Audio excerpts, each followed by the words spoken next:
So this is a great question. And this has to go with a lot of people that are flipping, doing deals in other states where you're not physically present to check on all the time. I would say, I'll answer this. Her question is, did you start local in your state? Do most people start local before doing deals out of state? I would say, unless you just have that skill to know how to navigate in other markets, definitely stay local to start. In fact, stay super local. Pick one neighborhood in your community and just get to know it really, really well. Here in Utah, I would say go to West Valley and just start there and get to know all the streets, the neighborhoods, why values change from one street to another, what makes one house sell for more, and then start expanding, right? Get the basics first and then start expanding.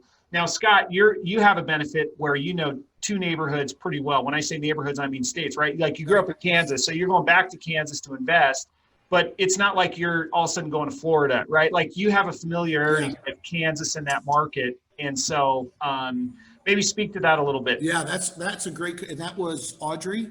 That's a great question, Audrey. So I agree 100% with that. Get to know, if you're just getting started, get to know a local community really well and know the streets, know who lives there. This is something that surprises me every day, Matt. And I think you're going to know what I'm going to say here in a minute, or you're going to relate to it. I'm shocked at the real estate investors that I talk to that are doing projects, and I ask them a simple question: who's going to buy your house? And they just think about it for a second. Guys, I can't tell you how important it is. You have to know who your end user is. If you're doing rental properties, who's going to live in your property? You need to identify and know that. If you don't, you're really going about this, I don't say the wrong way, you're just making it more difficult, okay? You got to know your end user. So to Matt's point, know a community, know the streets, know the businesses, know who lives there.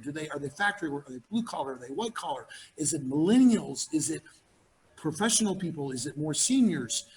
Here's another thing. What's the rental and the ownership basis? People, and again, I know I'm not the most smartest guy out there. I mean, and what we do, Matt, you would agree, what we do is not rocket science, right? No, we don't have to have PhDs. No, it's pretty easy at the end of the day. Now, there's some inputs that you need to dial in with your analysis and how to fund it. But man, what you're telling me here is it's kind of completing the full picture of what I know about you, that hopefully those that don't know you very well that are on this call can kind of glean from it. So, this is my takeaway. There's two things so far: is drill down on those relationships, but not just the relationships you want to have with people to be, that the group you want to be with, but all relationships, people that, whatever, all relationships that you have, they're going to come back and benefit you if you treat them the right way. And then end in mind.